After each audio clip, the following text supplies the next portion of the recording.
కట్టుబడి ఉన్నాం.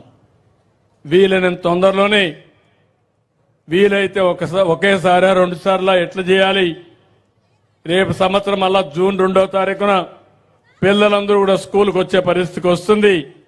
ఆ సమయం లోపలనే మొదటి సంవత్సరంలోనే దీనికి ఇవ్వడానికి నేను అన్ని సన్నాహాలు ఆలోచిస్తున్నా. తప్పకుండా ఇచ్చి రుణం తీర్చుకుంటాం. అదే మాదిరిగా మే నుంచి వీలైతే రైతు భరోసా కింద కూడా ఇప్పుడు 20,000 రూపాయలు ఉంది. కేంద్రం 6,000 ఇస్తుంది, మనం 14,000 రూపాయలు ఇవ్వాలి. వాళ్ళు ఇంకా ఎక్కువ ఇస్తే మనకు ఉపయోగపడుతుంది. కానీ వాళ్ళు ఇవ్వకపోయినా కనీసం 20,000 ఇచ్చే కార్యక్రమానికి శ్రీకారం చుడతాం. కేంద్రం ఇచ్చేదానికి అనుకూలంగా 3 విడతల్లో మీ డబ్బులు ఇచ్చే కార్యక్రమానికి కూడా శ్రీకారం చుడతాను. అంటే నేను చేసే పనులు నేను చేస్తున్నాను. మీరు కూడా ఆదాయాన్ని పెంచుకునే మార్గంతో ముందుకు పోవాలి. శాశ్వతంగా పేదలుగా ఉండడం కాదు, శాశ్వతంగా మనం అందరం ప్రభుత్వం పైన ఆధారపడకుండా మన కాళ్ల పైన మనం నిలబడుతూ ప్రభుత్వం ఇచ్చే సహాయాన్ని తీసుకుని ఇంకా ముందుకు పోవాల్సిన అవసరం ఉంది. ఇంకో పక్కన మీరు చూస్తే మొన్ననే 6,700 కోట్లు రిలీజ్ చేశాం. వీళ్ళందరిలో విద్యార్థులకైతే 1000 కోట్లు బకాయిలు పెట్టిపోతే వాళ్ళకు ఆ స్కాలర్షిప్లు ఇచ్చాం. ప్రభుత్వ ఉద్యోగులకు జీతాలు అవన్నీ కూడా ప్రావిడెంట్ ఫండ్ అవన్నీ ఇచ్చాం. పోలీసులకు, చిరు వ్యాపారస్తులకు, చిన్న చిన్న కాంట్రాక్టర్లకి 6,700 కోట్లు ఇచ్చాం. ఇప్పటి వరకు మీరు చూస్తే ఈ 7-8 నెలల్లో 22,252 కోట్లు ఖర్చు పెట్టి బకాయిలన్నీ పూర్తి చేసే పరిస్థితికి వచ్చాం. పంచాయతీలో డబ్బులు లేకపోతే దాన్ని కూడా ఎక్కడికక్కడ ఇచ్చి ముందుకు పోయాం. ఈరోజు మీరు ఒక్కసారి గుర్తుపెట్టుకోవాల్సిన అవసరం ఉంది. పెద్ద ఎత్తున ఇన్వెస్ట్మెంట్లు కూడా వస్తున్నాయి. దగ్గర 6,80,000 కోట్ల రూపాయలు పెట్టుబడులు పెట్టడానికి వచ్చారు. ఎంఓఎల్ చేశారు, శాంక్షన్ చేశాం. ఇవన్నీ వస్తే వర్క్ ఫ్రం హోమ్ కాకుండా 4,50,000 మందికి ఉద్యోగాలు వస్తాయని కూడా మీ అందరికీ హామీ ఇస్తున్నా. నేను ఒకే మాట చెప్పాను, 20 లక్షల మందికి ఉద్యోగాలు ఇప్పించే బాధ్యత తీసుకుంటామని.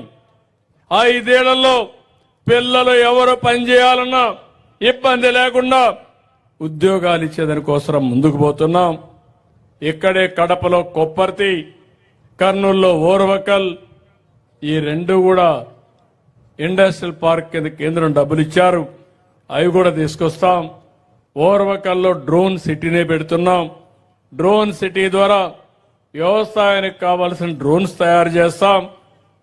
అన్ని విషయాల్లో డ్రోన్స్ రాబోయే రోజుల్లో మరో విప్లవం అవుతుంది. నేను అందుకే మీ అందరికి ఒక పిలిపిచ్చాను. ప్రతి ఒక్క ఇంటిలో ఒక ఐటీ అన్నాను ఒకప్పుడు.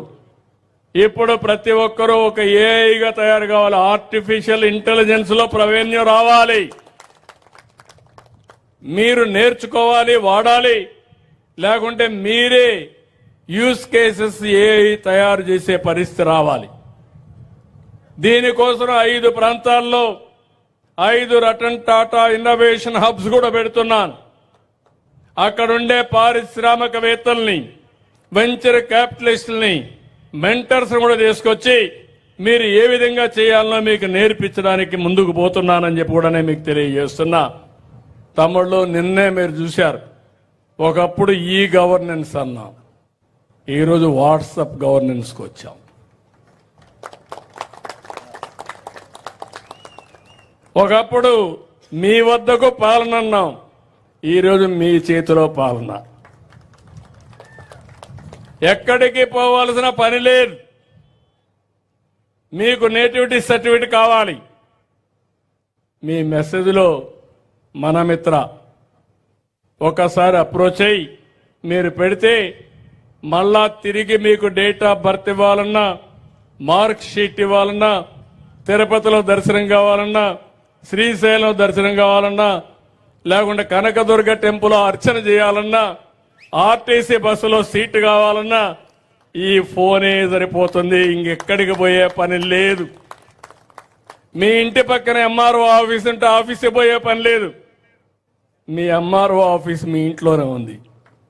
నీ పని నీ ఫోన్లో ఉంది. ఫోన్ ఉపయోగించుకోండి. 161 సర్వీసులు ఇందులో పెట్టాం. ఎవరైతే ఇన్ఫర్మేషన్ టెక్నాలజీ మినిస్టర్ లోకేష్ గారు ఐటీ చదువుకున్న తర్వాత ఆయన ఒకటే ఆలోచించాడు. ఆయన పాదయాత్రలో కొన్ని ఆలోచనలు వస్తే వాట్సాప్ గవర్నెన్స్ పెడితే ఎట్లుంటుందని ఆలోచించారు. మీరందరూ కూడా మీ ఇంట్లో వాళ్ళందరూ వాట్సాప్ పెట్టుకుంటారు. మీ కులానికి సంబంధించిన నాయకులందరూ వాట్సాప్ పెట్టుకుంటారు. మీ స్నేహితులందరూ వాట్సాప్ పెట్టుకుంటారు. అంటే 10 మంది కలిసి ఎప్పటికప్పుడు మెసేజ్లు ఇవ్వాలంటే ఇచ్చుకుంటారు. ఇప్పుడు నేను ఆలోచించింది, రాష్ట్రంలో మీ అందరికీ సేవలు అందించడానికి వాట్సాప్ను ఉపయోగించి రేపు ఎవ్వరికీ ఇబ్బంది లేకుండా ఏ పని కావాలన్నా మీకు చేసే కార్యక్రమానికి శ్రీకారం చుట్టాం. అది 161తో ప్రారంభమైంది. భవిష్యత్తులో ఇంకా అన్ని సేవలు కూడా మీకు ఇస్తామని చెప్పి కూడా నేను మీకు తెలియజేస్తున్నా. కాబట్టి ఇవన్నీ కూడా మీరు ఒకసారి చూస్తే 7 నెలల్లోనే మనం ప్రారంభించాం. ఈ 7 నెలల్లో ఇవన్నీ చేసి మనం ముందుకు పోయాం. అందుకే నేను మిమ్మల్ని అందరినీ ఒకటే కోరుతున్నా, 5 ఏళ్లు నష్టపోయాం, 20 సంవత్సరాలు ఎన్నికెళ్లిపోయే పరిస్థితికి వచ్చాం. ఈరోజు మనం గుర్తుపెట్టుకోవాల్సింది, ఇవన్నీ జరగాలంటే మీరు కూడా అడ్డదారిలో ఆలోచిస్తే మనం అనుకున్న డెస్టినేషన్కి చేరం. మీలో కూడా ఆలోచన విధానం మారాలి. ఇప్పుడు వాళ్ళు ఎందుకు నేను మాట్లాడించానంటే మన కళ్ళ ముందరే కనపడుస్తున్నాయి. ఒక విధానం, ఆ రోజు మీరు నాకు అధికారం ఇచ్చారు 95లో. ఆ రోజు నేను ఆలోచించాను, ఏం చేస్తే భవిష్యత్తుకు బాగుంటుందని ఆలోచించినప్పుడు ఐటీ విధానం వల్ల లాభం వస్తున్న